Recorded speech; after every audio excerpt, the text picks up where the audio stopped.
Well, we're here with the awesome sailors of the American Model Yachting Association, and we're going to have a wonderful webinar tonight discussing rules and how to enjoy the game more. And this has all been put together by Len Bose. So, Len, I'm going to invite you to come on and welcome everybody and kick us off. Len Bose. Yeah, Dave. Hey, first of all, I just want to say thank you for doing this. And over this last year, our crew, the board of directors, and everybody involved with the AMYA has been focusing on the outreach of to our members, clubs, class secretaries. One of our meetings, our treasurer Bob Shapiro reminded us of webinars we once did, and so that's how we that's how we're here tonight. So yes, this is being recorded and it will be on the AF1 website for review under videos and what we call now our video library. I encourage you all to stay in contact with your clubs, secretaries, regional directors, and the AMYA board of directors. We want to help our sport grow, and you can help us. At this time, we are looking for an executive secretary. Model Yachting needs, that's our magazine, needs contributing writers along with a managing editor. All these job descriptions can be found in our bylaws, or just give me a call or email, or we could even schedule a Zoom meeting where we could hide your face and change your voice. So please do reach out to us. Should note that our latest issue of Model Yachting, we have an article about the Hall of Fame members. And please note that this is an election year coming up, and we'll be voting for president and a VP so for 27, 28. So we're open to nominations. So should I have piqued any interest in joining us on the board, or if you would like to hear more of what's going on upcoming agendas, please please join us. Save the date for May 14th. We'll be having a AMY town hall meeting, which you'll get emails on. And thank you in advance. So now let's go sailing. All right. Well, sounds like a great organization and it's certainly growing, and appreciate all you do. I'm sure everyone does. And one great way to give back to any organization is to volunteer. So I hope you all do that. And I'm getting ready to get this party started. So here we go.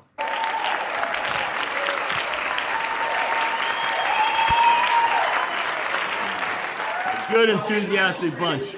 It's just great that we have John Ball joining us tonight. He's in the chat, and you can talk to John in the chat. I won't be looking in the chat. I'll be running the show. But John's there, and you can ask questions. What did Dave just say? Or can you explain what this means, or what does that mean? And John's a rules expert in the rules for racing and for radio sailing racing. So John lives in Vancouver Island, originally from the UK. He's been on the IRSA executive board as the regional officer for the Americas. He was actually a member of the World Sailing working group that formed Appendix E, which is all your special rules for model racing, radio sailing. And he's also been the vice president, now the International Radio Sailing Association secretary. Tonight, John's opinions are only his own personal opinions. He's not speaking on behalf of the IRSA or anyone else. Same with me. I'll mention that in a minute. John started RC sailing in the early 70s, racing the Marblehead class, and then the 10 Raider, and was the Marblehead class secretary for the AMYA. A highlight of his early years was finishing second place in the Marblehead class at the first remote-controlled World Championships in Gosport, UK. So congratulations, John. They'll never be able to take that one away from you. He currently races the IOMs. He's a member of the Canadian Radio Sailing Yachting Association and served on its board. He's the IOM class secretary and the DNM, the representative for Canada to the IRSA. John has a very robust and popular website where he discusses the rules for radio sailing. And he's put the link to that right in the chat. So I encourage you, while we're live, go into the chat and copy and paste that link, and then go to John's website because it's very robust. So John, thank you very much. Please hop on anytime you want to help. You want to add something. As I said, I'm giving my own personal opinion tonight. I have very little experience with radio sailing racing. I've done it about once a year. We do it at my club. My dad actually helped build a fleet of boats that they still race there. And on July 4th, we all raced, and it's so much fun. I've looked at Appendix E, but never really studied it until last week. And I've done a crash course, and I feel I'm very up to speed on them. But I'm giving my own personal opinions tonight. I am the chair of the U.S. Sailing Appeals Committee, but I'm not representing any other body tonight but myself. But I'll give it my best shot. Well, here we go. Let's start with the existential question. Why do we have rules? Well, there's one reason we have them. One of the rules, the rule book is Rule 14. It's called avoiding contact. And it says, if reasonably possible, a boat shall avoid contact with another boat. That's whether you're on the right-of-way or the keep clear boat. Right-of-way boats have the same responsibility to avoid contact. And a lot of times you can save yourself a lot of hassle in lost places by avoiding the contact. And then you can say protest if you want. But just because you're the right of way doesn't give you permission to slam into the other boat. Rule 14 applies to everybody. Sailing is a non-contact sport. So that's one reason we have the rules. So we can get really close to each other, which we do, without hitting. Another reason we have the rules is because we're expected to enforce the rules. Sometimes we have the luxury of an umpire, maybe an observer, but most of the times not. So it's really up to us. And that's codified in the beginning of the rule book. There's a section called Basic Principles. These are 2 principles that the rule writers put before they start the racing rules. And the first one, which has been in the book since the beginning, back in 1961, it's called Sportsmanship and the Rules. And it says, competitors in the sport of sailing. Who's that? Us. We all are governed by a body of rules that we are expected to follow and enforce. That's the expectation. Who here has ever raced against people who don't know the rules very well? Your hands are going up. And how's that go? It's terrible. So I always say, don't be that guy. Don't be the one that doesn't know the rules. So we're expected to follow the rules and enforce them. Well, we can't follow them if we don't know them. And we can't enforce them if we don't know them. And there's many ways we can enforce them. One is to say protest, but another is just talk to the sailor after the race. Sometimes people foul because they didn't know the rule. Sometimes they foul because they lost control of the boat. But, don't let it go. Don't miss a teachable moment go. People don't learn anything if you just ignore rules breaches. So we're expected to follow and enforce them. But those aren't the reasons I want to know the rules. Listen, how many of you've been coming into the starting line, you've been coming in the windward mark, the leeward mark, you think you're in pretty good shape, and all of a sudden everybody starts yelling at you, and you're suddenly not sure if you're right. I'm sure a lot of hands going up. Well, that sort of fuzzy feeling, that hazy feeling is what you get when you're suddenly not sure. And generally when people aren't sure, well, the hardcore just keep on going. But generally when people aren't sure, they get out of the way. And I always say, if you want to get out of people's way, if you want to play a sport where people aren't yelling that you're in the way, go play golf. There's nobody around you. But in sailing, there's lots of boats. And we need to know the rules so we can have clarity. When boats are coming together, we need clarity. The rules create the game. And the clearer and better we know the rules, the clearer and better we can play the games. The rules, in effect, are our tactical tools. You look at these 2 great chess players. Who remembers Boris Spassky on the left and young Bobby Fischer on the right, playing the chess match heard around the world in Reykjavik, Iceland? Well, they're staring at the board, but they're not looking at their pieces. They're moving their pieces. And they're moving 3 moves ahead, 5 moves ahead. These guys are 10 moves ahead. And the only reason they can do that is they know exactly how their piece can move and can't move, and exactly how their opponent's piece can move and can't move. And once they have that clarity of how the pieces move, then they can play the game. The rules are our tactical tools. If you didn't know the rules of chess, and you're playing with the chess pieces, if you didn't know the little horse thing could only go 1 up and 2 over, if you thought the bishop could go horizontal and vertical, you'd be playing a game on the chessboard with chess pieces, but you wouldn't be playing the game of chess. It's exactly the same as sailing. The rules tell us how our boats move. The boats are our pieces. And just like a good chess player is thinking 3, 4, 5 moves ahead, a good sailor is thinking 30 seconds ahead of the boat. My favorite saying is, the game of sailing is played 30 seconds ahead of the boat. Ooh.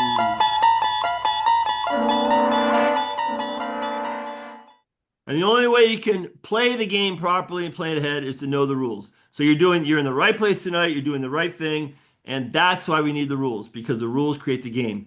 And every sailor has a song in their head. This is my tactical song when I'm getting ready to go racing. One way or another, I'm gonna find you. I'm gonna get you one way or another. I'm gonna win ya. I'm gonna get you.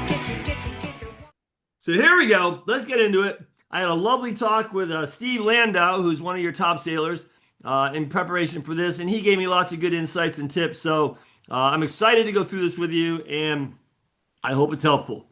The rules come in a rule book. On the left of your screen is what the rule book looks like in the U.S.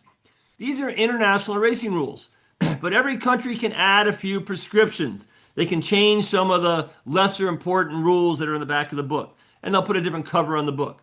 But that's what the book looks like in the US. Then there's an app, which I'll tell you about. I've written 2 books on the rules, which explain the rules, which I'll explain. And then my book, Winning in One Designs, is everything on how to do well in sailboat racing.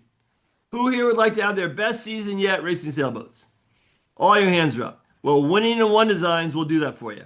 So all these books are available at US Sailing store called The Shop. So if you go to US Sailing and then Shop, and then click on Race, you'll come to all these products. You don't need to be a member of US Sailing to buy the books. But if you are, you get 15% off of everything they sell, all their books, as a membership perk. So that's one way you can, your membership is helpful. If you want to buy a printed copy of the rule book, if you're a US Sailing member, you get 1 copy for $10.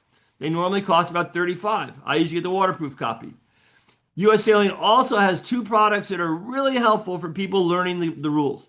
One is their rules and brief card. Remember when they're going to put the whole tax code on an index card? Well, they've done that for the racing rules. On one laminated sheet of paper, I mean, it's a card. On both sides of the 10 rules you need to go sailing, called the rules and brief. It costs less than $5. You can buy them in bulk. They also have a little booklet called The Sailor's Guide to Racing Rules. It's only about 8 pages. It's all pictures. But it's the 10 basic rules somebody needs to know to know the rules. So again, you can buy those in bulk. So those are great ways for people to learn the rules without getting the whole rule book. If you're a member of US Sailing, and if you sail in the US, I hope you are, they help organize the sport. It doesn't mean we agree with every decision they make, but we certainly support the fact that they are creating the sport that we love. So the best way to say thank you is be a member. And if you are, you get a free rule book, and it comes in an app. You just go to the App Store on your phone, type in US Sailing Racing Rules. There's many apps around the world. You want the US Sailing one.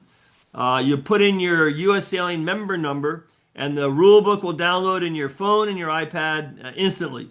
You'll get the rule book, you get the appeals book, the World Sailing Case book, a great article by Bill Ficker on how to prepare for a hearing. You'll hear more about that in a second. Mini videos of me explaining the changes. It's very robust. So that's how you get a free rule book if you're a member, and everyone's got their phone on them, and now you have the rule book with you. I noticed that you all, if you're going to protest, you got to get your form in within 10 minutes after the race. Wow. You don't have time to go back to the car and get your rule book, but you got your phone right in your back pocket. So you can do that. Howard, you've raised your hand. What do you got? Come off mute. Yes, I've questioned on the iPhone app, US Sailing Racing Rules. You mentioned that to put in your customer number or your number, is that the AMYA number or a different number for US Sailing? It's you need to be a member of the US Sailing Association. And Okay. you'll get you'll get a US Sailing member number, and you type that number in. Okay, thank you. That clarifies it. Good. The books I've written on the rules, listen, how many of you took a language in high school? A lot of hands up. And how's that working out for you right now? Yeah, a lot of heads going not so well. You know what they say with a language, use it or lose it. It's the same with the rules. The rules are important, but if you don't keep thinking about them and studying them, you lose it. You might be clear tonight, but in 3 months from now, are you going to remember what I said? But my books are there to help keep it going, to keep it live. Understand the racing rules of sailing. I explain the rules. I don't have a designated chapter for radio sailing racing, nor windsurfing, nor match racing. But most of the rules are the same. So understand the racing rules of sailing explains them. And I do quote from the U.S. appeals and the World Sailing cases a lot. Plus, my friend Brad Dellenbaugh did the drawings, and they're great. They're little fish drawings. People say, Dave, your book should be more Brad and less Dave, and I agree. So that's a good book. 100 Best Rules quizzes. Every page is a situation. Here's what happened, here's a picture, and then if you're the protest committee, how'd you decide it? You close the book, you think about it, maybe you discuss it with the person you're driving somewhere with or flying somewhere with, and then you read my answer. You go, oh, got that right, you go on to the next one. And there's 100 of them, and they're all situations you've either been in already or you will be in. And how do I know that? Because I'm really old. So 100 quizzes is actually a great way to start learning the rules because it's a situation. And that, on the race course, you see a situation. So that's a good way to go. Back to the app, every rule, rule 10, port starboard, next to every rule in the app is a button. It says Perry. You click on that, and up comes my chapter explaining that rule from Understand the Racing Rules of Sailing, all for free. So when you download the US Sailing app, you also get most of my book as well for free. So again, you got 10 minutes to get your form in. You can read the rule and read my explanation in 2 minutes and think how ready you're going to be for that. One of the questions I was asked ahead of time was, how do you prepare for a protest hearing? My guess is you don't have many protests like in any other part of our sport. My guess is they're fairly informal, but you still want to be prepared. And often if you're going to the protest, it's a big deal. It might decide who's going to win the pickle dish or who's going to pay for the damage. The best article out there on how to prepare for a protest hearing was written by a guy named Bill Ficker. And his article is in the back of my book, Dave Perry's 100 Best Racing Rules Quizzes. So if you get on my book, 100 Quizzes, you get that article. It's also sitting right there in the US Sailing Rules app for free. So if you download the US Sailing Rules app, you get Bill Ficker's article. John Ball has done an excellent article on how to prepare for a protest, and he actually does a mock hearing. Like he has the whole script. It's really good. Just go to his website. It's the URL's right in the chat and pull it up. It's long, but it's really good. So John, well done there. Another way to prepare for a hearing is volunteer to be on a protest committee so you can see how hearings go. A lot of times people, when they go to a protest, it's the first time there. Well, you know how that's going to go. So if you volunteer to be on a protest committee, listen, if you're one of 3, you don't even need to know the procedural rules. You can just help ask questions and see how it goes and get a flavor. And by the way, all protest hearings should be open. So at wherever you sail, make sure that whenever there's a hearing, everyone can sit in and listen. It's very educational. It's a little intimidating for the people in the hearing, but suck it up. It's good for the sport and people learn. So that's my advice on how to best prepare for a hearing. For more advanced study, the U.S. has an appeals book where we publish appeals that we think will be useful. And then World Sailing has what's called a case book.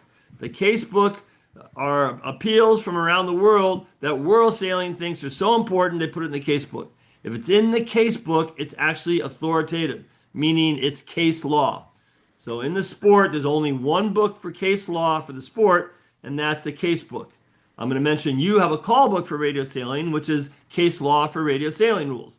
But you can get the appeals book and the case book. You can Google them. They're both for free. Or just go to the US Sailing website, go to competition, and then appeals, and then you'll find the link to the appeals book and case book right there. And finally, I want to mention Winning in One Designs again because, listen, when I was training for the Olympics for a couple times back when I was younger, I wrote a column in a magazine every month for 10 months a year for 4 years, 40 of them. And when it was over, I put them in a book, Winning in One Designs. It's everything I knew about racing at the highest level. And it's loaded with good stuff. How do you get good starts? What do you do when you get a bad start? How do wind shifts affect the race course? How does current affect it? What happens when your brain gets angry or frustrated or mad? How do you snap out of it? It's all in Winning One Designs. And I like to mention that Robert Scheidt, if you don't know who Robert is, he's won the Laser World Championships 9 times. He has 5 Olympic medals. He just turned 40 in Brazil. And he wrote a book of his sailing career. And in the book, he said that Winning in One Designs, by me, was considered the best book he had read on tactics and strategy. I don't really know Robert. So I was very pleased to hear he wrote that. Of course, it was in Portuguese, so I had to have a friend translate it for me. But anyway, Winning in One Designs is a great resource. So again, if you're looking to up your game, tonight's a good start, but these books will help you go forward in the future. All right, a little 30,000 foot view on the rule book, and then we'll get into your questions. The rule book itself is about 100 and some odd pages long, but there's only about 10 pages in the front of the book and about 8 pages in the back you need to know. The rule book begins with a dictionary of terms used in the rule book, like proper course, obstruction, mark, finishing. All those terms are defined in the rule book, and you'll find them in the first section called definitions. There's 4 pages of them. It's all alphabetical. And then there's 7 parts in the rule book. There's only one part you need to know, which is part 2. When boats meet. That's all the racing rules are right there. And there's about 6 pages. Now, yeah, there are a few other rules we need to know in other sections we'll talk about on how to take a penalty and how to protest. But when you go racing, it's part 2. What makes the rule book long, there's 17 appendices in the back of the rule book. 17. But this rule book covers all racing from Olympics down to opties, from windsurfing racing, kiteboard racing, team match, radio sailing, how do you weigh wet clothing, on and on. You only need to know Appendix E. Appendix E has some special rules for radio sailing racing. And some of those rules change some of the rules in the front of the book. So you need to know those as well. But that's it. Definitions, part 2, and Appendix E. This is what Appendix E looks like. It says radio sailing races shall be sailed under the racing rules of sailing as changed by this appendix. So if it says something in the appendix that's different from the front of the book, the appendix takes precedent. And that's what it looks like. As I mentioned, there's also a call book for radio sailing. It's when you have umpires, it tells you how the umpires are going to rule in certain situations. So it's a great rule book for you. And these are authoritative for radio sailing. So you just Google the call book for radio sailing 2025. It'll pop up. I read through it. It's not super long. It's very interesting. So those are your resources for learning the rules for radio sailing. As I mentioned, part 2 is where all the rules are. And once you understand the layout of the rules, it makes it much simpler to understand them and find them when you need them. In part 2, there's 4 sections. Section A, B, C, and D. Section A is called right-of-way. It's the 4 right-of-way rules. And the rules see 2 boats. Anytime there's 2 boats about to hit, one boat has the right-of-way. In other words, it can go straight with no need to take avoiding action. And the other boat has to get out of the way, called the keep clear boat. Anytime 2 boats come together. Rule 10, if the boats are on opposite tacks, it's port starboard, and starboard has the right of way. Rule 11 and 12, the boats are on the same tack. If they're overlapped, then the windward boat's the windward boat, and the leeward boat's the leeward boat, and the leeward boat has right of way. If they're on the same tack, but one's in front of the other, one is clear ahead, and the other is clear astern, and the boat clear ahead has the right of way. So just remember, if the 2 boats are on opposite tacks, and the starboard tacker is catching up to the port tacker, that's rule 10, port starboard. The port tacker has to get out of the way. People say, well, no, what about overtaking boat? Well, now you're making up a rule. There's no such thing called overtaking boat. Rule 12 says if the boats are on the same tack and not overlap, the boat behind has to keep clear.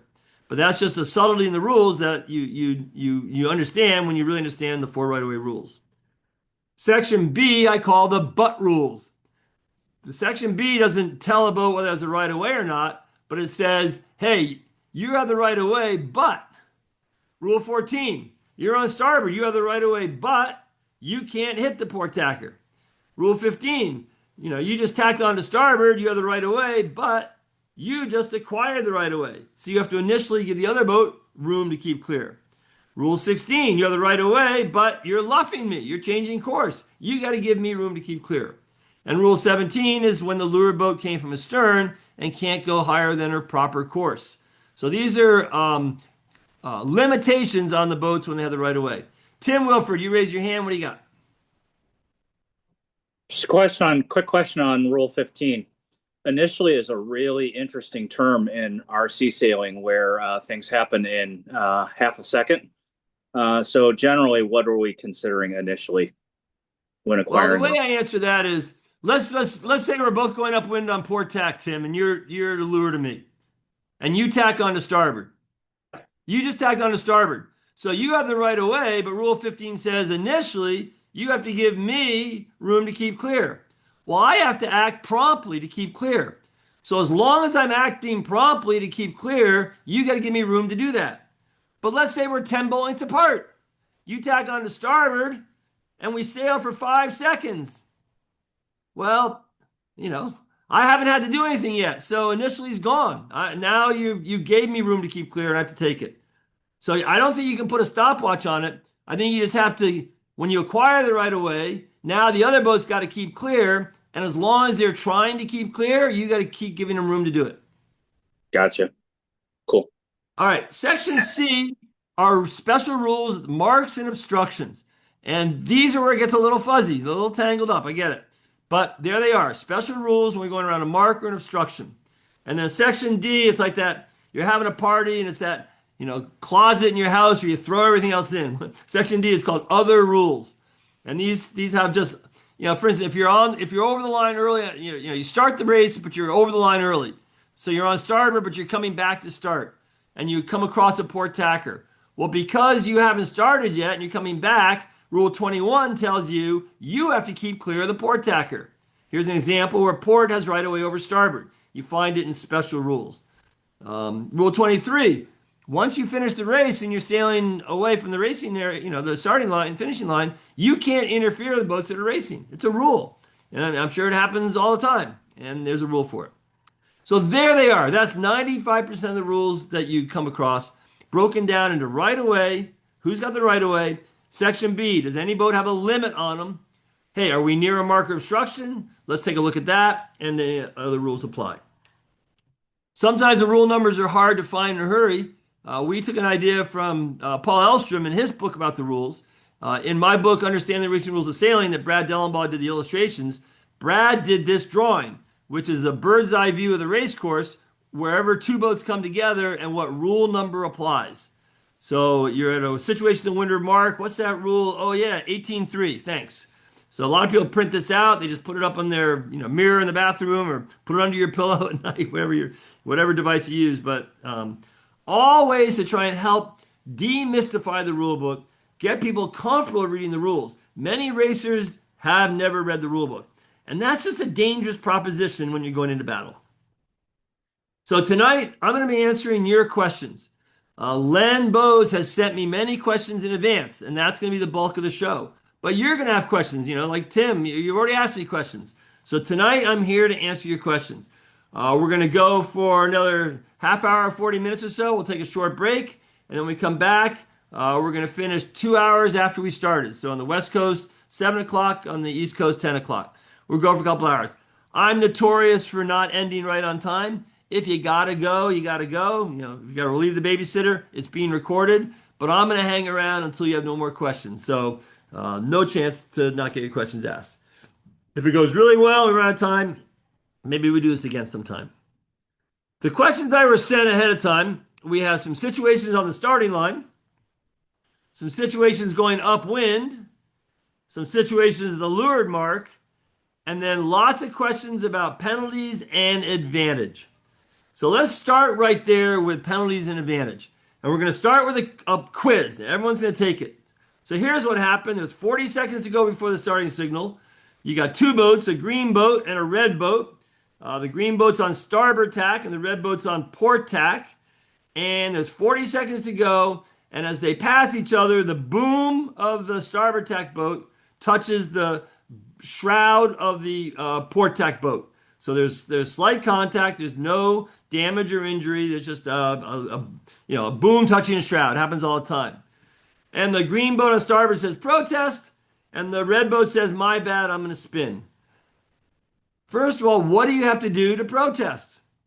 Well, what you have to do to protest is found in part 5 of the rule book, but Appendix E changes that.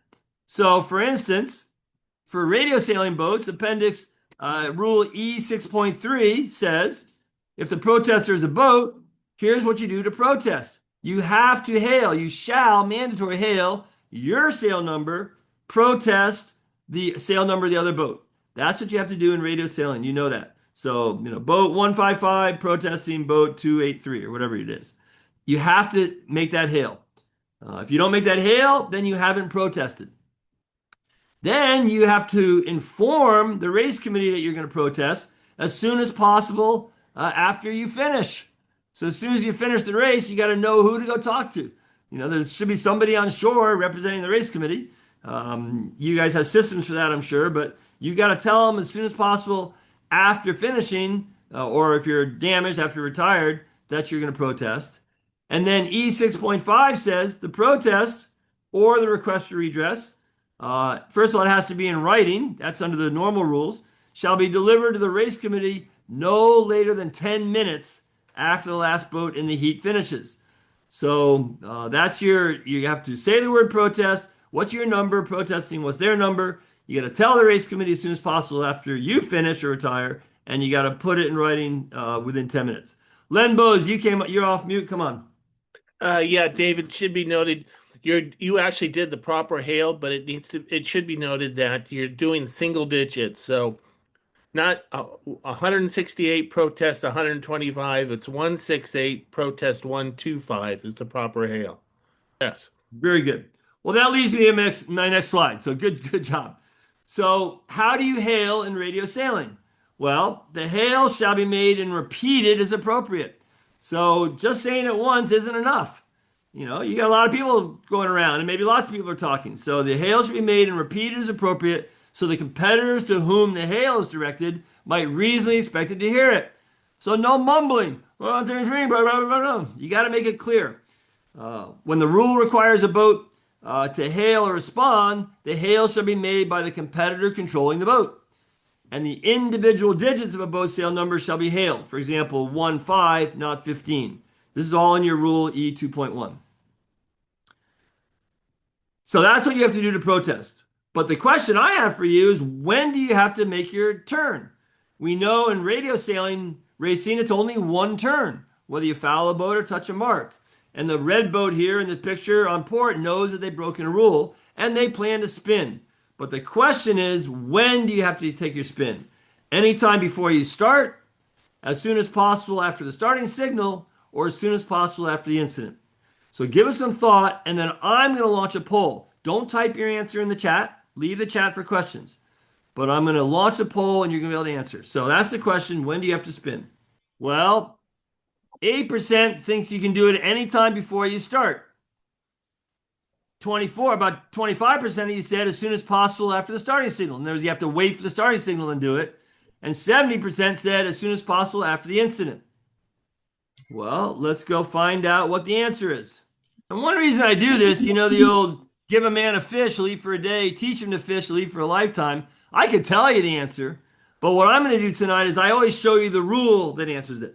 So you can get confidence that, hey, first of all, these rules aren't that complicated to read. And second of all, a lot of your answers are right in the rule book. So part 4 of the rule book, remember I mentioned there are 7 parts. Part 4 is called Other Requirements When Racing. And Rule 44 are the penalties you can take. Some of us are old enough to remember back in the 60s when they first launched the racing rules. When you broke a rule, including touching a mark, your penalty was to go home. Your boom touched another boat's shroud. You got to go home. Well, they said, well, hang on, that's a little much here. So that's when they added, you could take a penalty at the time when you broke the rule by making some turns in the water. Used to be called a 720 rule and a 360. Now it's called a 2 turns and a 1 turn penalty because sometimes it isn't an actual 360 or 720. And that's all in Rule 44. Well, radio sailing rules change it. Rule E 4.3 is called taking a penalty. And it says, Rule 44.1 is changed to, a boat may take a 1 turn penalty when she may have broken one or more rules of Part 2, which are all the racing rules, or Rule 31, which is touching a mark, in an incident while racing. And Rule 44.2, which is not changed in the radio sailing rules, says, here's how you take your penalty. After getting well clear of other boats as soon after the incident as possible, a boat takes a 1 turn penalty by promptly making the required number of turns in the same direction. So you can go tack and jibe, or you can go jibe and tack. But the answer to the question is, you need to spin as soon as possible after the incident. If you wait for the starting signal to go, then your penalty, you took it too late, and it won't count. Dave, what happens if you take the penalty too late? Then you haven't taken the penalty. So does that person hailing, do they hail again? No, they hail protest when they probably already said they're protesting you. Yep. If they don't think you took a penalty, they'll just protest you and they'll say Copy you that. didn't take a penalty. We're gonna cover that. Hold that thought. We're gonna cover that. Some people ask me, what does it mean as soon after the incident as possible? And what does it mean promptly? 44.2, after getting well clear of other boats as soon after the incident as possible. Well, what does that mean? And then you take your turn by promptly. What does it mean? Well, when you're about to take a penalty, you might need to luff or ease your sails to slow down or luff to create space in order to get away from other boats. The key is you have to start trying to get well clear as soon as possible. After getting well clear of the boats as soon after the incident. As long as you're trying, honestly, to get clear, then whatever time it takes, it's going to take. But you can't wait 30 seconds and then decide to try and get clear. And then once you're clear, once you have the space to do your turn without interfering with another boat, which is what well clear means, then you need to do it with little or no delay. That's what promptly means. So once you've sailed into clear space, now you have to do it right then. All right. So, Dick, you had your hand up. What question do you have, Dick? You were talking about there's a time limit to submit a written protest. Yes. Does that only apply if I protest somebody and he does his one turn and I'm satisfied, I don't have to file a written protest? Is that true? That's a great point. The rules say a boat may protest another boat. You never have to protest. So if you say I'm protesting, let's say, Dick, you say, Dave, I'm protesting you, or whatever my number, I'm protesting. And then I take a penalty and you're satisfied, then you don't protest me. Ah. But if you don't tell me you're protesting, and then later on you decide to protest me, I'm not sure you can go through with it. Jeff with a red beard, what do you got? So, Dave, I'm more on the race committee end of things, doing a lot of that kind of stuff. And one of my questions is more with the Appendix E. Am I able to amend that time limit?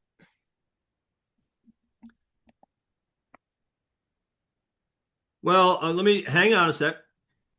I told you there are 7 parts to the rule book. Part 7 is the operating system of the rule book. This is where the computer geeks go when they're trying to fix your computer. And in Appendix 7, it tells you what rules you can and can't change. And I'm just looking. If you want to follow along, it's Rule 86.1. And then, John, I see your I've actually hand got is my up. book open. But Rule 86.1. The answer is yes. So there's no prohibition of changing rules in Appendix E. John Ball, come on and talk, John. Yes, the answer is yes.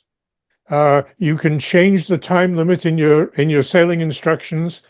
There's also usually these days there's a modification in the NOR and the sailing instructions that there's no longer required to put the protest in writing. Yeah. We're actually, to speed things up, we're moving a lot towards doing the protest verbally. Yeah, I think that's wonderful. Perfect. Thank you. All right. Let me keep going through here, and then we'll see if there are other questions at the end here. A few more things here. Here's a situation where there's 10 seconds to go. This blue boat W sails in between yellow, the lure boat, and the race committee, and hits the lure boat and the race committee boat. And everyone's yelling protest. And the blue boat realizes, I got to spin. Well, they fouled the yellow boat, and they've touched the mark. Well, how many turns must they make? Well, your rule about taking a penalty, E4.3, says, however, when she may have broken a rule of Part 2, which are all the racing rules, which she broke against yellow, and Rule 31 in the same incident, she need not take the penalty for breaking Rule 31. So in this situation where you foul a boat and hit the mark in the same incident, you only have to do one turn. But remember, if you touch the mark, and then while you're doing your turn for touching the mark, you foul a boat, that's a separate incident. And you need to do a penalty turn for fouling the boat as well. So one incident, one turn per incident. We'll get to the advantage in a minute. Or one turn for each of the fouls if they're separated. Now here comes the big one. You guys have a very special thing in your racing rules that no one else in racing has. You have this concept of gaining an advantage. Rule E4.3. A boat may take a one-turn penalty when she may have broken one or more rules of Part 2 or Rule 31 in an incident while racing. However, if the boat gained an advantage in the heat or race by her breach, despite taking a penalty, her penalty shall be additional one-turn penalties until her advantage is lost. I've done a lot of talking with John and others. In your call book for radio sailing, call P4, Papa 4 addresses this question. And it says, when a boat has gained an advantage in the heat of the race, will a single one-turn penalty be the applicable penalty irrespective of the advantage gained? And the answer is no. The first part of E4.3b says, if the boat gained an advantage in the heat or race by her breach despite taking a penalty, then her penalty shall be additional one-turn penalties until her advantage is lost. This condition must be applied after each one-turn penalty taken. If after taking a one-turn penalty, the boat has still gained an advantage as a result of a breach, a further one-turn penalty is required. Therefore, it's possible that a boat will need to complete multiple turns in order to complete an applicable penalty following the breach of a rule, Part 2 or 31, if she gained an advantage. And then it says, question 2. Question 2, if a has gained an advantage over several boats when she breaks the rule, does the requirement to take an additional one-turn penalty continue until she's no longer has an advantage over every one of the boats infringed? And the answer is this. A boat still has an advantage in the heat or race when, having taken one or more one-turn penalties, she's gained by her breach a place or places in that heat or race, or has not lost a place or places that she would have lost if she had not broken the rule. Advantage should be measured from a time and position immediately before the boat broke the rule for which she's taken the penalty until the completion of her last turn. If the boat's position in the heat or race after taking one or more penalty turns is better than it would have been if she hadn't broken the rule, she hasn't completed her penalty and needs to take more turns. She has to do so until she no longer has an advantage. She may be further penalized for a breach following a hearing, or if there's umpires, they can add more penalties. Any advantage gained is to be measured relative to the whole fleet. This is the essence of it right here. Advantage is measured relative to the whole fleet. A boat may, after taking one or more one-turn penalties, be in a better position than the boat she infringed, but in a worse position in the race than if she had not broken a rule. In this case, she's completed her penalty. So what I've summarized from that, I'm talking to John and Steve and others, here's my summary.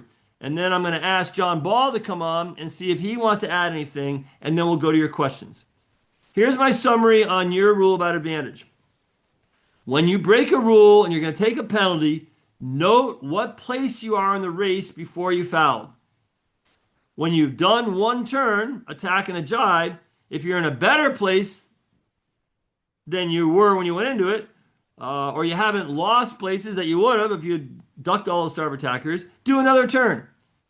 If you've passed two boats by fouling, you have to have two boats pass you back by the end of your turn. But it doesn't matter where the boat you fouled ends up relative to you, as long as you lose the correct number of boats. I heard it called a victimless crime. So if you've caused serious damage or caused the other boat to become disabled and retire, then your penalty is to retire from the race. And in that case, the victim may be eligible for redress if they were physically damaged or disabled, had to retire. So here's a video of all of this, and then John Ball is going to talk first, and then we ask questions. But you're going to see a situation where a boat is fouled and clearly gain an advantage. The lovely blue boat's going to do what my wife calls magical thinking. But she's on port. She totally fouls 153. She passed one boat by fouling, so she needs to take her turn and have one boat pass her. I'm guessing that very often that one boat will be the boat you fouled. But if it isn't, if any boat passed her, then she would have completed it. Even if the other boat was stuck in irons, she'd be okay. So John Ball, you go first. Come off mute, John. Show your camera. Okay, I've done that. You want Yes. to anything to what I said, and then we're going to open up to people with hands up. No, I just basically you got it correct. I'm just repeating you. And a good example is in the call book is call B2, Baker 2, and that's a boat comes into a weather mark on port, tacks at the mark, and causes 3 boats who are all on starboard to luff up into each other and become not entangled with each other, but rafted. And he sneaks around the inside. What he should have, he broke rule 18.3 because he caused the other boats above head to wind. Had he gone behind those boats, he would have been effectively in 4th place. So as soon as he gets clear, he now has to do penalty turns until he's back in 4th place. The 3 boats that he fouled have no rights themselves. He doesn't have to do penalty turns until he's behind them. They're the victims, but they have no rights. What counts is he should have been in 4th place. He does penalty turns until 3 other boats have passed him, any 3 boats, and then he can carry on his penalty and satisfied. While Dave is working that out, anyone else have any questions on this advantage rule? It's very clever, but you might think, wow, I need to get behind the boat I fouled. That poor boat. And in talking to Steve Landau, he said there's sometimes when you just totally foul a boat and you put them in irons that they can't help it, and you just keep turning until they pass you. It's kind of the nice thing to do. You know, the rules don't require it, but, you know, what goes around comes around. So I'm sure there's times when you foul somebody and you feel so bad for them, you wait for them. I like that, but that's not exactly what the rule says. All right, Bruce Anderson, what do you got? So the question is pertaining to John's comments on the weather mark situation. He said the giveaway boat has to continue taking turns until she lies in 4th place. Do you have to keep taking turns, or can you just do 1 turn and then luff and just hang out? Well, the rule says if you do your turn and you still have any of that advantage, you have to make another turn. Thank you. I mean, how long does it take you guys to turn? All right. So now somebody asked this question, but I want to hit this because a lot of people, even in regular racing, don't understand this. When you're protesting, a protest is defined. The word protest is defined as an allegation, a claim that a boat has broken a rule. Hey, I'm protesting you. You just broke Rule 10, port starboard. You just broke 18.2. You didn't give me room. When a boat doesn't take a penalty, it doesn't break a rule. It already possibly broke the rule. It's trying to take a penalty. If it doesn't take the penalty, it merely means the boat hasn't taken a penalty for the rule it might have broken. So a boat can't protest another boat for not taking a penalty. You don't break a rule for not taking a penalty. It just means you haven't taken a penalty.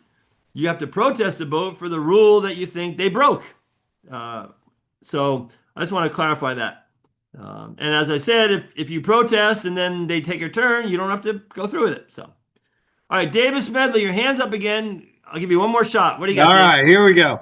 Okay. So I stay in denial after somebody tells me I fouled them, and I've gone quite a ways up the race course before I decide I was the bad guy. That's not doing a circle promptly. What is it? You know, I'm thinking through it. How long do I have to do my circle once I accept I did foul? Is that promptly? So let's go back to the rule, and it's so important. And one thing that I preach is put both feet in the rule book. Don't think what's nice or fair. What does the rule say? Rule 44.2 tells you how you're going to take your penalty. And it says, after getting well clear of other boats as soon as possible after the incident, you take your penalty by promptly making the required number of turns. So if you sail on for 30 seconds thinking about it, and then you realize, oh, I'm going to take my penalty, it's too late. It's like, you get called for tripping in the first period of a hockey game, and you decide to take the penalty in the 3rd period. You can't do that. So you either take it right away or you don't take it. And then if you know you're wrong, then you have to retire from the race. You just go to the race and say, I'm retiring from that race. There's a last piece of taking the penalty, which I mentioned. And then sometimes when you've broken a rule, Rule 4.3 says a boat can take a 1-turn penalty when she may have broken rules. However, C, if the boat caused serious damage, or as a result of breaking a rule of Part 2, she caused another boat to become disabled and retire, your penalty is to retire. And the Appendix E defines disabled as a boat's disabled when she's unable to continue in the heat. So if you break a rule and as a result there's serious damage, which generally means the boat's been disabled, then your spins don't count. You have to retire. And some people ask me, well, Dave, what's serious damage? I'm going to play a little video here of It an is, as we example say, of it's a serious fickle and damage. fragile thing. Is there? Ooh, It's collision! a collision. What the hell happened there? That's Wow. a terrible, terrible mistake for RDA1 here. Oh, Bribham, no. they just smacked into Bribham's stern. They were bearing away behind Bribham, and for some reason they really mistimed their turn there. That's a big crash. Big crash. Look at that. Massive crash. Well, Bribham is gone. That's serious damage. All right, John Mulhausen, what do you got? Well, Dave, the question that a previous person brought up was the fact that a rule was broken by somebody, but that individual who broke the rule was not told until he's substantially down the race course, down the leg. So the incident occurred earlier, but he wasn't made aware of it till later. And in that case, you have to make your turn immediately once you've been notified of the situation. Well, is that a correct interpretation? Again, John, what I caution people is we can't read in what we think is fair, what we think is nice. We have to read the rule. The rule says if you want to take a penalty, you have to get clear of other boats as soon after the incident as possible and then promptly make the required number of turns. So you're supposed to know the rules. You're supposed to know the rules, and you're supposed to know when you might have broken them. And if you're not sure, then spin. But you can't, it doesn't say you do it as soon as possible after you are notified that the other boat is protesting you. The notification of protest is completely independent of when you need to take your penalty. And that's just the way it is. And we have to know that. Okay. All right. Bruce Anderson, go ahead. My question involves the interpretation of unable to continue. And the question is, in RC sailing, all it takes is a good whack on the backstay and your rig gets out of tune. You can sail around the course, but you're no longer sailing competitively around the course. How does that fit into? Yeah. Well, I think I'd like John Ball can answer that in the chat. I'm just going to give you my rules mind when I read the disabled definition on the screen. A boat's disabled when she's unable to continue in the heat. It doesn't say unable to. Doesn't say unable to continue at maximum VMG or whatnot. If you can keep going, if you can limp across the finishing line, then you can continue as far as I'm concerned. But if your boat's out of control, the rudder's broken or the rig's down, then you're unable. That's what I would say. John Ball, go ahead. Come off mute, John. If I can address Bruce's question, if the boat was damaged such that the rig was knocked out of tune, they protest the other boat. If they're still able to sail, they should try and finish the race and then request redress. Great If lead. the boat was knocked out of tune, but they can still sail it and they're retired, they have made their position worse by an act of their own action, and therefore they might actually lose the right to redress. Great answer, which leads me to I think it'd be useful to discuss what redress is in our sport and what exoneration is, because they're very different, and there were some questions about that. So go ahead, Bruce. You want to follow up on that? So John, this is addressing to John. We've seen situations where two boats are involved in an altercation, and the right-of-way boat gets knocked out of tune. They continue to sail the race and then figure out how am I going to get the best possible outcome? Shall I cross the finish line, or shall I apply for redress? You know, if you're in the regatta lying third or fourth, and by continuing to sail when your boat is knocked out of tune, you're going to finish 10th. You know, it's kind of it's a decision that's kind of being made on the fly. Should I retire and ask for redress, or should I continue and try and get a place? Do you have any comment on that? Yeah, if you can continue to sail in the heat, you should finish the heat and then request redress, and the redress might be average points. You shouldn't go choosing how many points you can achieve in the race. If you can finish and you like your finish position, you don't have to go through with the request for redress, just accept your finish position. But if you think that the redress should give you a better position than you actually finished because of the damage to your boat, then file for redress and let the protest committee determine. But Bruce, let me underscore something that John said. If you choose not to finish, then you can't claim that your finishing position was made worse through no fault of your own. So the worst thing you can do is to not finish when you could have. So redress, if you look at the screen, redress is compensation that the protest committee can give a boat when its finishing score in the heater race has been made significantly worse through no fault of its own by, among other things, Rule 61.4b2. If your position is made worse by being injured, physically damaged, or disabled by a boat that was breaking a rule of Part 2 and that took a penalty, or that was penalized by the protest committee, you're entitled to redress. So if you're on starboard and port runs into you and damages your boat somehow and it makes you go slower, then, you know, get across the finishing line and ask for redress. And as long as your boat's been physically damaged, you should get some redress. But only if the other boat took a penalty or was penalized. So if you don't protest them and they don't take a penalty, you can't get redress. Because if you don't protest them, they can't be penalized by the protest committee. So if you're damaged, make sure you protest the other boat. Because if they don't take a proper penalty, remember their penalty could be to retire. If the damage is serious, they have to retire. And if they don't retire, you don't get it. But you don't get redress if a boat fouls you and causes you to lose time, distance, or places. You don't get redress unless you've been damaged. And let me show you a perfect example of that here. You'll see a 444 tacks onto port, smashes into 254, starboard, puts 254 in irons. Well, 254 has definitely lost time, position, or places.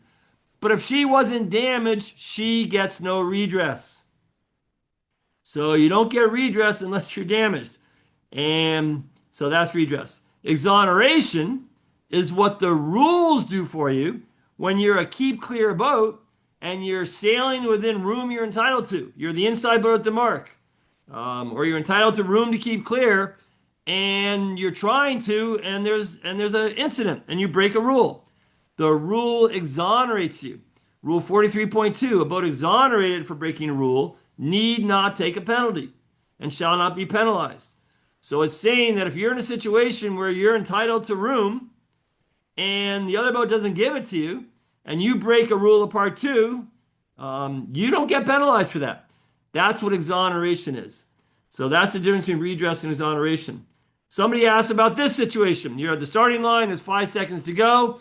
A boat behind comes up, hits you in the back, and pushes you over the line.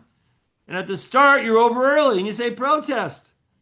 Well, the questioner said, do you get exonerated for being over early? Or do you get redress? Well, the answer is no. Boat A in this example doesn't break a rule by being OCS. If you're on the course side of the starting line at the start, you haven't broken a rule. But you need to go behind the line and start the race, or you break Rule 28.1, which is sailing the course. So if you're OCS, you haven't broken a rule yet. But you got to go back and start. If you don't start, you can't say that the boat behind you compelled you to not go back and start. They may have pushed you over the line early, but they didn't compel you to not start. So if you don't start, you're not exonerated and you're scored OCS. Tough luck. World case 140. And if you choose to not come back and start, you did that on your own volition. You can't blame the other boat. Plus, you weren't physically damaged or disabled. So boat A is not entitled to redress either. So tough luck on her. Which reminds me of the famous saying, "Here lies the body of William J., who died maintaining his right of way. He was in the right as he sped along, but he's just as dead as if he'd been wrong." In talking to Steve Landau, he made this point over and over and over. Things happen quickly in radio sailing racing. Look ahead. The game of sailing is played 30 seconds ahead of the boat, and avoid confrontations. If you see a mess about to happen, avoid it. Win the war, not the battles. So what if you're on starboard tack? If port's not doing anything, tack. Avoid the accident. Win the war, not the battles. Just like you tell your teenage kid, drive defensively. Try to sail so you don't even need the rules. And that's the best advice I can give you about this. Listen, you guys are really close to each other. The boats are going really fast, but you've got to go bigger picture. Win the war, not the battles. So I was asked a question, how much can starboard hunt up to make port tack? How much can starboard bear away to make port maybe jibe? So here's the answer. So take a situation, you're going upwind on starboard. There's a port tacker who's going to cross you. You don't want them to cross you. You want to protect the right, which is a fundamental tactical principle. So you head up. So now they can't cross you. And they tack and they say protest. Well, first of all, we're going to go to part 2 of the rule book. Part 2 is where all the rules are when boats meet. Section A of the right of way. Well, who has the right of way? Well, the boats are on opposite tack. So rule 10 applies. Starboard has right of way over port. So now we know who has the right of way. But then we have to look at section B. Are there any limitations on the right-of-way boat or the other boat? And Rule 16 says, when a right-of-way boat changes course, changes her direction, she shall mandatory give the other boat room to keep clear. It's probably the most important rule in the rule book, and the definition of room is the most important definition. So there on the page. This is the big one right here. If you're on starboard, you have the right of way. If you change course, you have to give the other boat a chance to react and get out of there. You have to give them room. Well, what's room? Room is defined as the space the boat needs. It's the space the port tacker needs to keep clear of you in the existing conditions. If it's blowing 4 or 5 knots in flat water, you don't need as much space. If it's blowing 15 in big waves, you're going to need more space. So you have to factor in the conditions, including space to comply with their obligations under the rules. So if you force a boat to tack to avoid you and they foul another boat, well, you haven't given them room. Room is the space a boat needs to fulfill her obligation to keep clear of you without breaking other rules, including Rule 31, provided she maneuvers promptly in a seaman-like way. So the room is what your boat needs as long as they turn right away and in a seaman-like way. So in this situation, the green boat is about 2 boat lengths away. Starboard, she heads up. She even calls starboard. You don't have to call hail. There's no required hail there. But port is able to tack in a seaman-like way and keep clear. No rules broken. Now, sometimes port bears off and goes behind starboard. You'll see right here in this video. The red boat's going to bear away and go behind the starboard tack boat. Well, in that case, the starboard tack boat is not allowed to bear away and hunt the port tacker. So you can hunt up, but you can't hunt down. And you'll find that in Rule 16.2.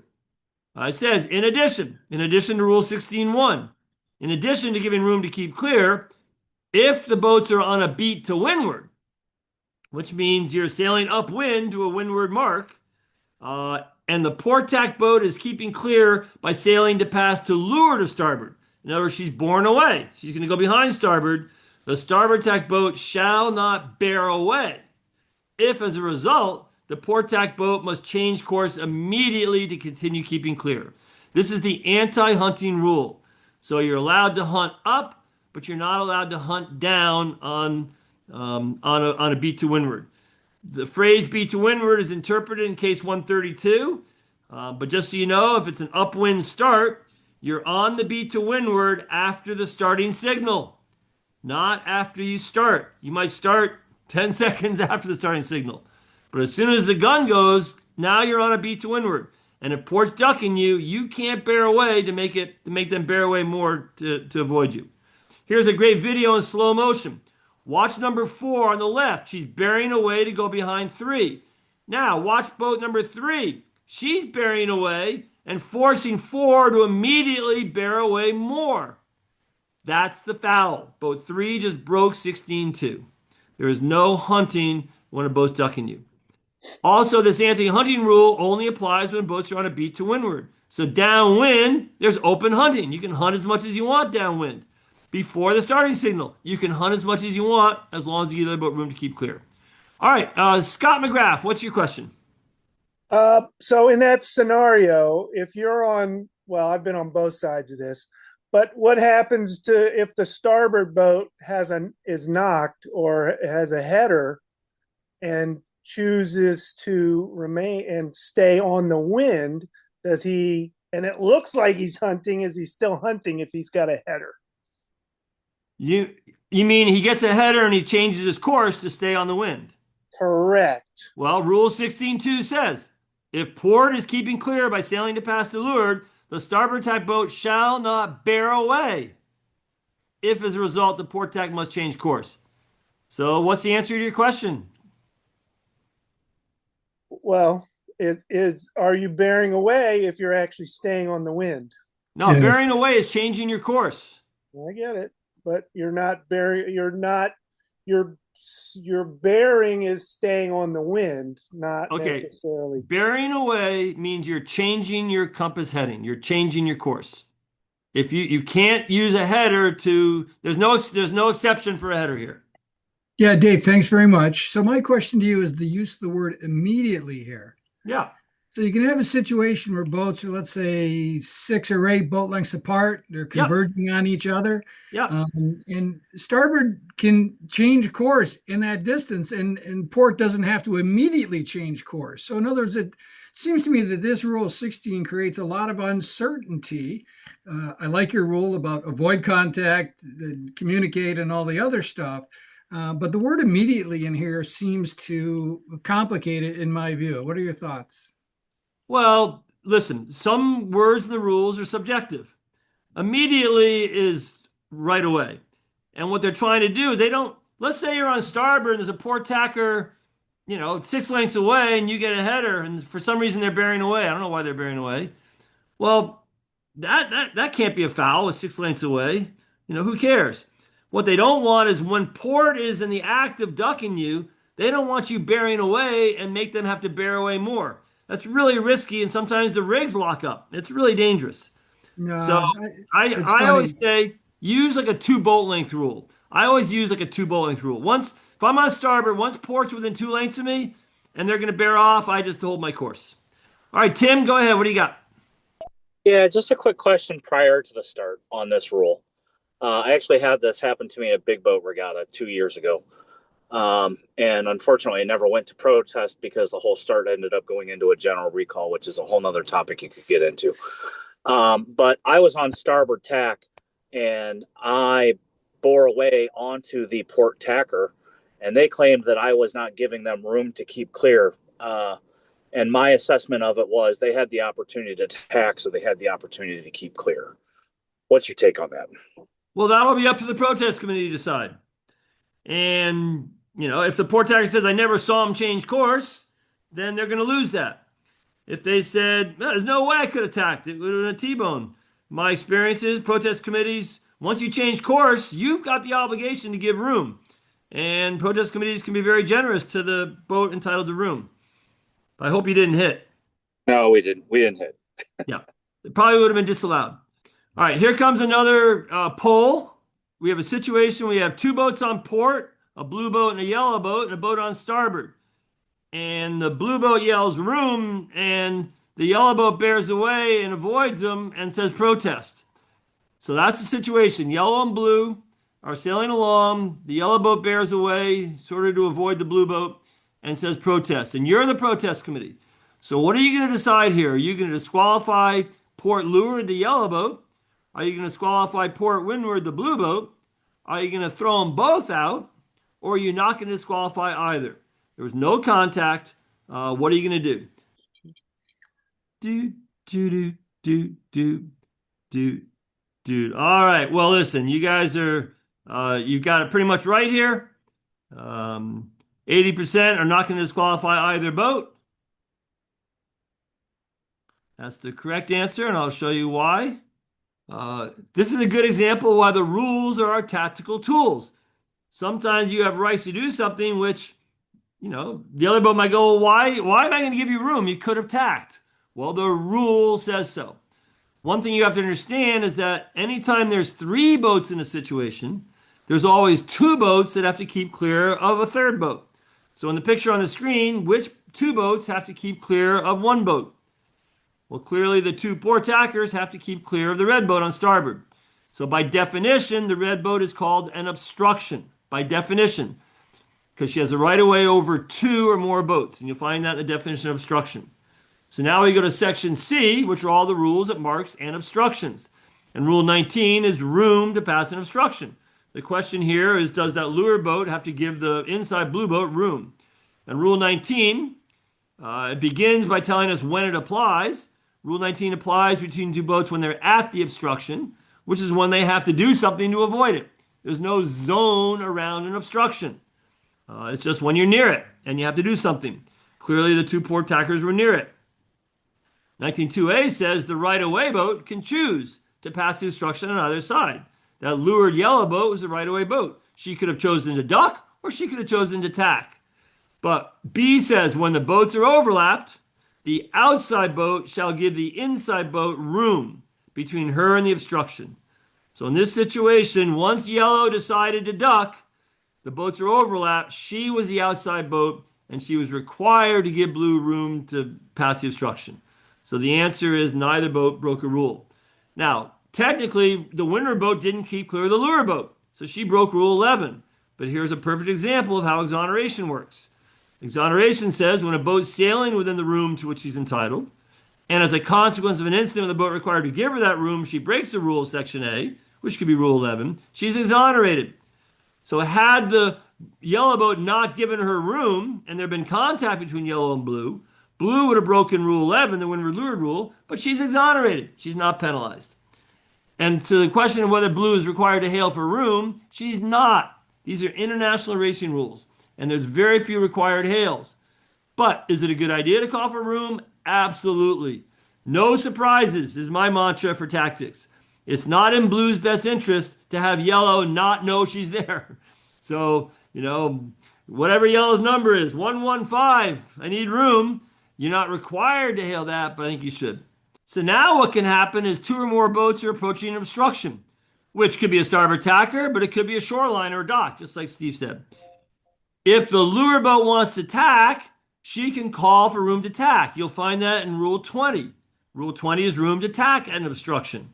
And Rule 20 says a boat may hail for room to tack and avoid a boat in the same tack by hailing, quote, room to tack. This mandatory hail was put in the rule book in this current rule book edition, which went into effect last year. In other words, in order to be entitled to room to tack, you've got to say those 3 words. I need room to tack. You can't say, got a starboard tacker, got to go, look out, here we go. You could do all that under the old rules, but no longer. If you don't hail for room to tack, then you have not hailed for room to tack, and the windward boat does not need to respond. Now, I see John's hand up. Let me just finish the thought. If I'm the windward boat, I will always respond. If you say, hey, Dave, I need room to tack, I'll tack, or I'll say you tack. But after the race, I'm going to point out to you, hey, look, next time, the rule requires you to say those magic words. Okay, John, go ahead.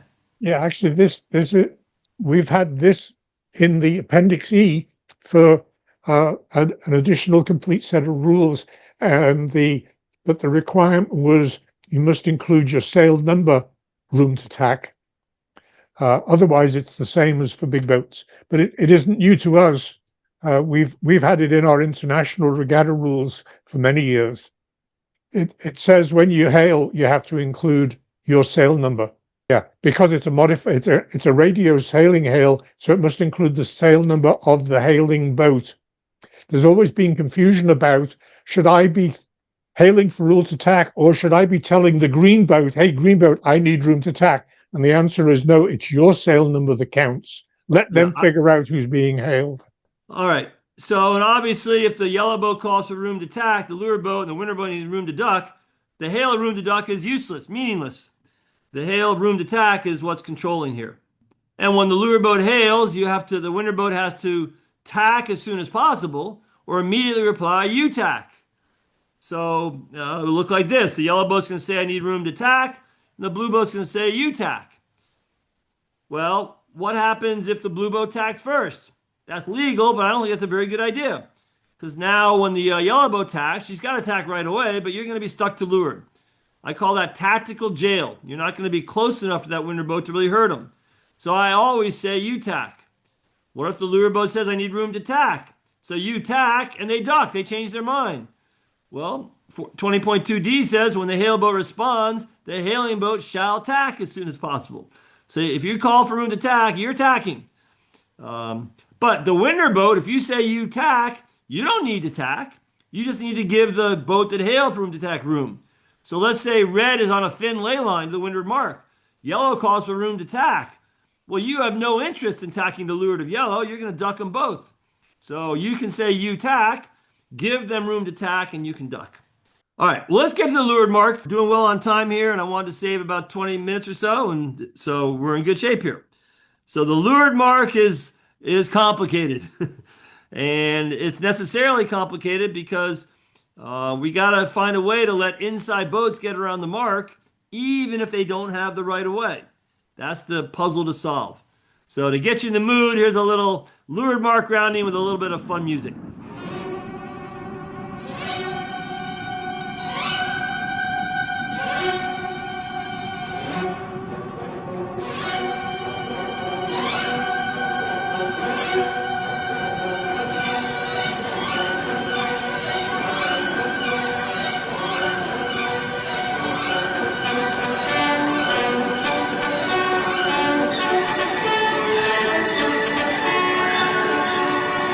All right.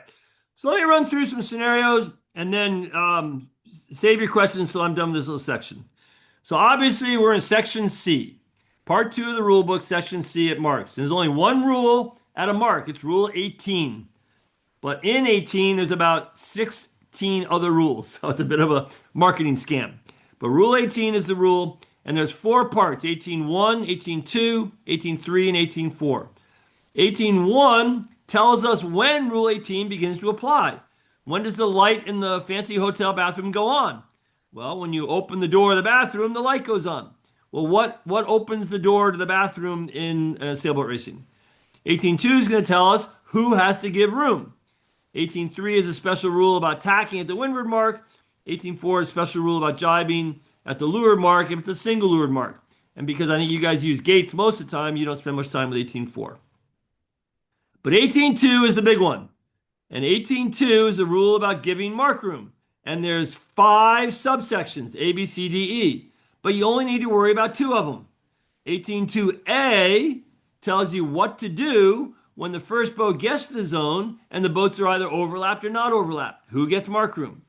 And 18.2E is a special onus when you're not sure where the zone is, which is really important for you all. So let's go through it. Rule 18 is all based on whether boats are overlapped or not. And you're overlapped or not based on an imaginary line drawn through the back of your boat. It's a line drawn through the back of your boat perpendicular to your center line, and it goes on forever.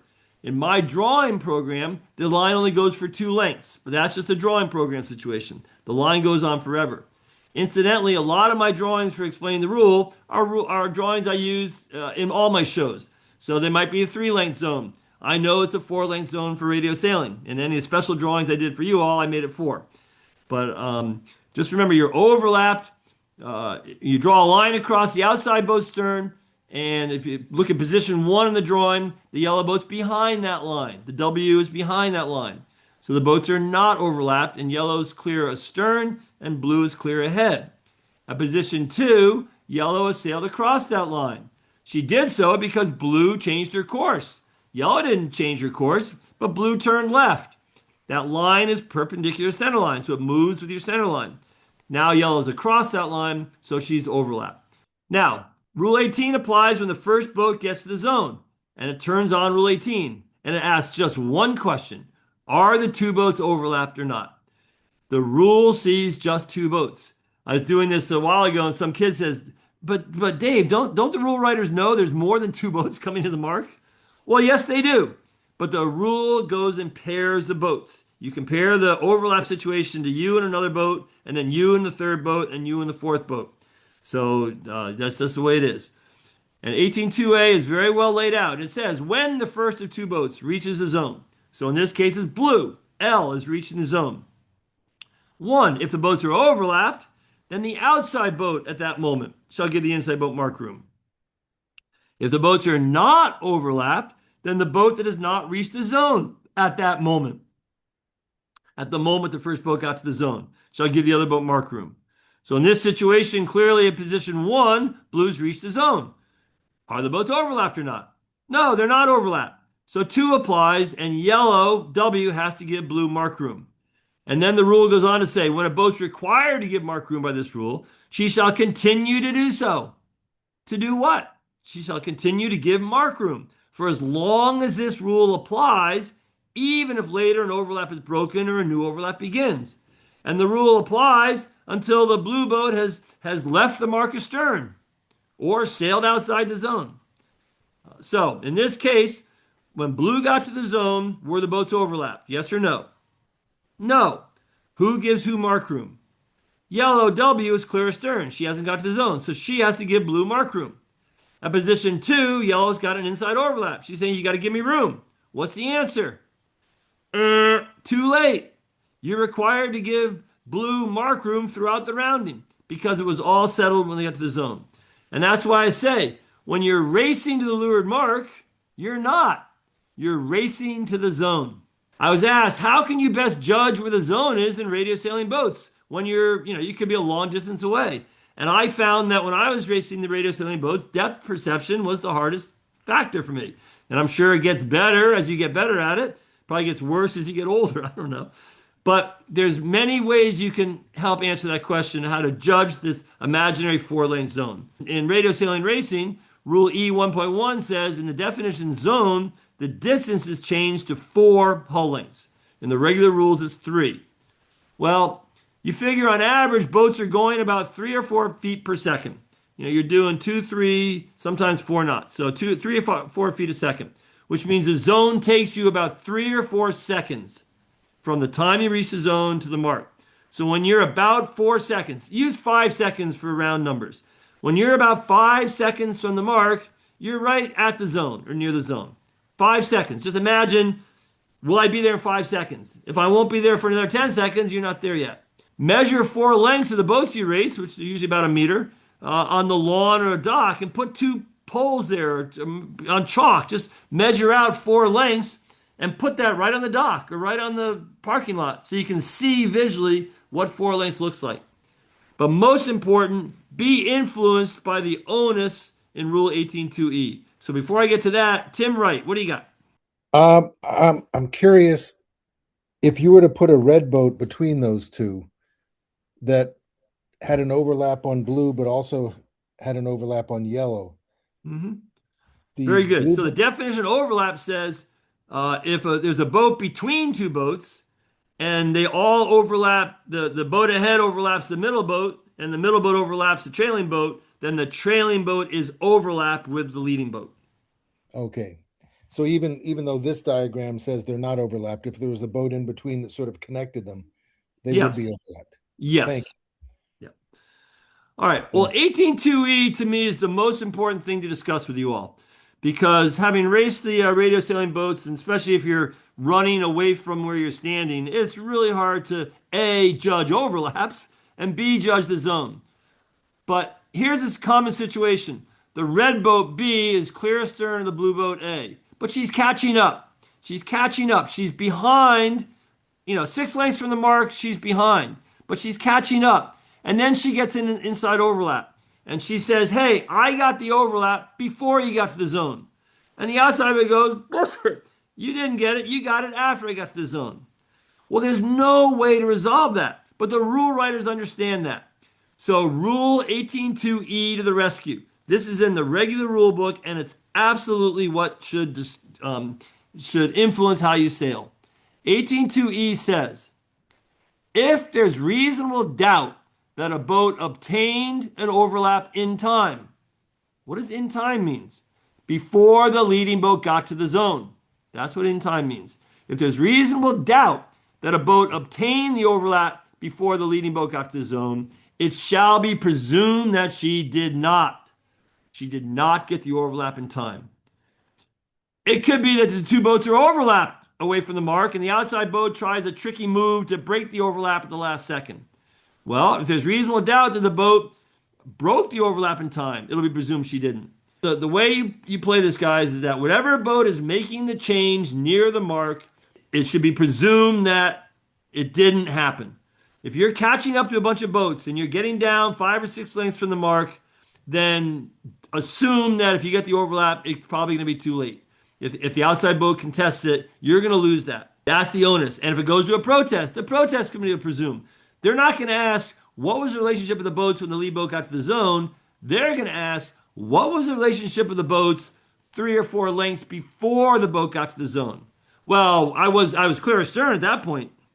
Well, you're going to lose. If you were clear astern, 8 lengths from the mark, and you claim to have gotten the inside overlap before the other boat got to 4, and they dispute it, you're going to lose that.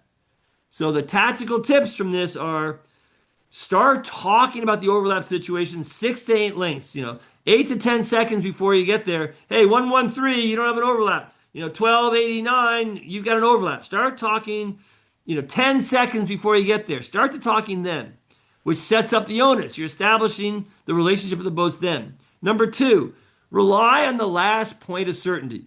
In other words, whatever you're sure of, rely on that. We're sure these boats were not overlapped in position 1. We're not sure whether the red boat got the overlap in time. And finally, when in doubt, don't stick it in there. The rules aren't precise enough. The zone it's vague. So just accept that. And if you're catching up, it's a bad place. As Steve Landau said, it's a bad place to try and pass a boat right at the mark. Round behind them, have a better rounding, pass on the next leg. So I've talked about how 18.2A is all about the overlap situation when the first boat gets to the zone. I've talked about some helpful tips on knowing where that zone is, how to play it when there's a little bit of uncertainty, which there always is. Any questions for me on anything so far about that? Yeah, Scott, go ahead. So invariably at the leeward mark, a boat that rounds to port and tacks in front of the following rounding to port boat will tack onto starboard. How do you play that? I mean, mark room does not include room to tack. Right. So if you round the mark and tack, the moment you go past head to wind, you're a tacking boat and you have to keep clear. And if the boat behind you has to bear away and avoid you before you get down to close hauled, you've broken Rule 13. You do not get room to tack around the mark. Very good. Thank you. Yep, good question. All right, well, let's talk about how much room does the inside boat get? It's a seaman-like rounding. People ask, well, how much is seaman-like and all that? Good question. So here we have 3 big regular sailing boats coming into the mark here. They're all on port tack. So clearly this green spinnaker boat is a windward boat. She has to keep clear. And the boats to her right are leeward boats, and they have the right of way. But once you get to the zone, Rule 18 says that outside boats have to give inside boats mark room. In other words, what I always say is outside the zone, think right-of-way rules. But inside the zone, think inside-outside rules. It changes. So even though those big boats on the outside are the right-of-way boat, they need to give that inside windward boat mark room. The inside boat doesn't get the right of way. A lot of people think she's the right of way boat. No, she's a windward boat. But she gets mark room. And mark room is just enough room for her to sail to and around the mark in a seaman-like way. I'm going to show you how the rule says that. And to me, seaman-like is within about a half a length of the mark. Not at risk of touching the mark and not at risk of touching the outside boat, but no more than that. So in this picture here, I think she's sailing within the mark room she's entitled. She's within a half a length of the buoy. She's not hitting the outside boat. That's mark room, and the outside boat's giving it. If she were to take more room from that, then she wouldn't be within mark room, and she would be penalized as a windward boat. Now let me show you how the rules say that. So Rule 18.2, when the first of two boats reaches the zone, if the boats are overlapped, the outside boat, which remember could be the right-of-way boat, shall give the inside boat mark room in italics. That means there's a special definition of definitions. The definition of mark room is room for a boat to do three things. If you're entitled to mark room, you get room to sail to the mark, you get room to round or pass the mark on the required side, and then you get room to leave the mark astern, so you're no longer overlapped. You get room to sail to and around the mark. And room is defined as the space a boat needs. The space the inside boat needs to sail to and around the mark in the existing conditions. In light air and flat water, you're not going to need as much room. But if it's blowing 15 and there's waves, you're going to need more space. So room is elastic. It depends on the conditions. It's room for the boat to round the mark, including space to comply with the rules of Part 2. She's a windward boat. She's got to comply with Rule 11 as a windward boat to keep clear. And Rule 31, touching a mark. Mark room is room to round the mark without touching the mark, as long as your boat is maneuvering promptly in a seaman-like way. Mark room is room to round the mark in a seaman-like way. Well, how much is seaman-like? Well, the definition of room says in a seaman-like way. It's generally defined as seaman-like is just enough space to round the mark so you're not at risk of touching the mark or hitting the boat outside of you. You all in radio sailing boats are going to need a lot less space to go around the mark than a 30-footer. So it's the space you need to go around the mark in the existing conditions. That's seaman-like, what a competent but not expert sailor would do to go around the mark. I think of mark room as the yellow brick road. I love this picture. Think of mark room as a special corridor. It's just wide enough to have you get around the mark without risk of hitting the mark or touching the outside boat. If you stay on that path, then you're protected by mark room, and you're exonerated if you break any rules. If you're an inside windward boat and the outside boat, you hit the outside boat, you've broken Rule 11. But if you're within mark room, if you're sailing within a half length of the mark, let's say, you're exonerated for breaking Rule 11. But let's say you're a boat length away from the mark. Well, that's not mark room, so you're no longer protected by mark room. You're not sailing on that yellow brick road, and you'll be, if you're protested, you'll be penalized for breaking Rule 11. So that's how it works. And notice you're never exonerated for breaking Rule 14. So if you go in there and you're entitled to room and you smash into the outside boat and you've broken Rule 14, and you could get penalized if there's any damage. So let me finish this thought and I'll answer your questions. So that's the answer. Mark room is a seaman-like rounding, about a half length from the mark, maybe a little more when it's rough and windy, and that's how that works. Now I was asked, what about you coming into the finishing line? Can the lure boat force the windward boat on the wrong side of the finishing line? No. Once you get to the zone, it's over. Once you get to the zone, Rule 18 says to that outside lure boat, you've got to give that blue boat mark room, which is room for her to pass the mark. You can still beat her across the finishing line, but it's over. So that's the key, guys. When you reach the zone, there's no more fooling around. Once the boats are in the zone, it's a safe zone for inside overlap keep clear boats. They're safe inside there. It's a transition zone from the previous leg to the next leg. And outside right-of-way boats, you have to put down your sword for a minute and let that inside keep clear boat get around the mark in a seaman-like way. So questions for me on how much room is mark room? Glenn, go ahead. Yeah, Dave, I got two things. So the first thing is sometimes I hear debate discussion at the mark about a tactical rounding versus seaman-like. I'm going to get to that. Okay, so I'll Hold pass that. on that. The second question had to go back to the video that you were showing. You showed the three boats going around the mark, but then there was a boat tucking in at the end, and clearly the outside boats were going to go wide. So I think the sail number is 9233 or something. It's this boat coming in right here. Right. So those boats are going to wash out wide. What's the scenario with 93, whatever, 39? Well, the boat astern has to give all those boats ahead mark room. Do you agree?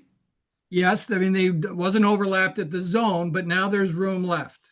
No, but they have to give mark room. Mark room is for the boats ahead to sail to and around the mark in a seaman-like way. Yep. How have they been able to do that?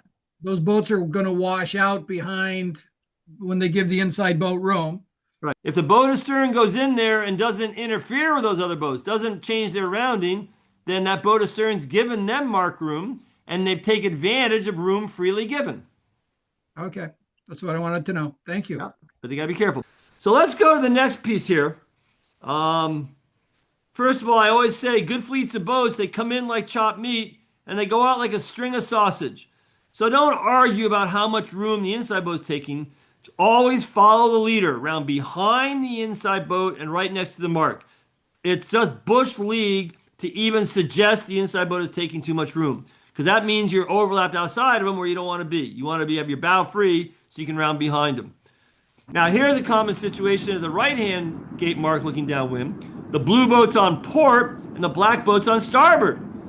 And boom, the boat on starboard has to avoid them. Well, how does that work? Well, let's look at the diagram here. I'm gonna launch a poll. Your last quiz here. Let's see if you can go 3 for 3. So here's what happened. You got the green boat SO. You got the red boat PI. You can see the zone. These are the 3-lane zone for these kind of boats, but imagine it's a 4-lane zone if you want. And the green boat has to avoid the red boat. It says protest. There's no contact, and you're the protest committee. So what are you going to do here? There's a bonus quiz. Are you going to disqualify that red boat, PI? Are you going to disqualify the green boat, SO? Are you going to chuck them both out, or are you not going to throw either one? And I'm just here to tell you, you know enough. From what I just said, you can answer this question. Close your blue book, and let's see who decided. Well, look at this. A third of you are going to throw the red boat out. 10% are going to throw the green boat out. Nobody's going to throw both boats out, and 60% are not going to disqualify anybody. It kind of reinforces the age-old thought that if you go to a protest, you've got a 50-50 chance of losing it. Going to a protest is usually not enjoyable or productive. Better just do your turns. Do your turns when in doubt. But let's find the answer. Let's find out the answer here. So I'm going to walk you through it just so we're on the same page.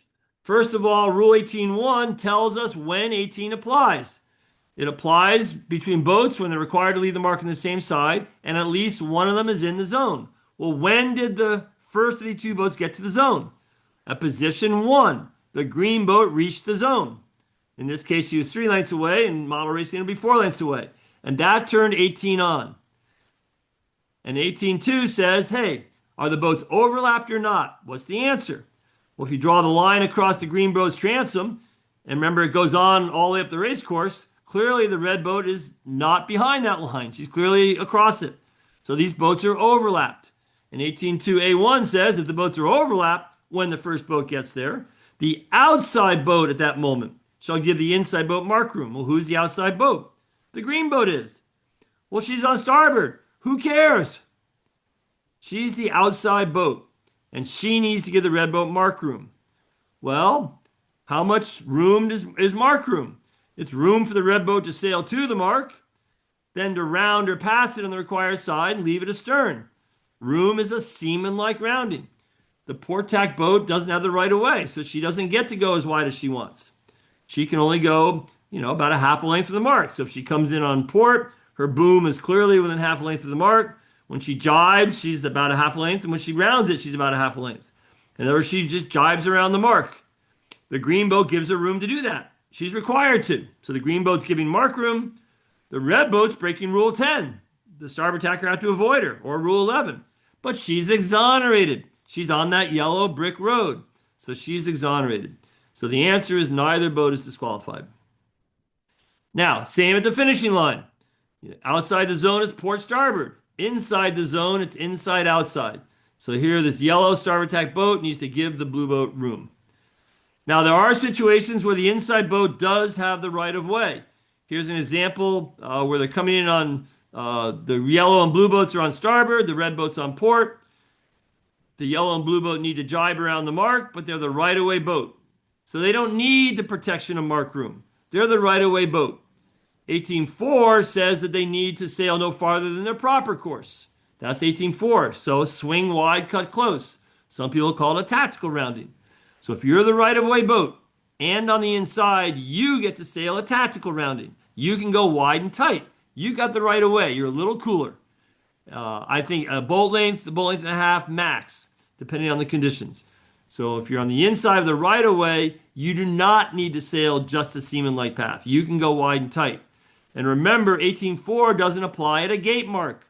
So at a gate mark, an inside boat with a right-of-way can do whatever she wants. And the outside boat needs to beware.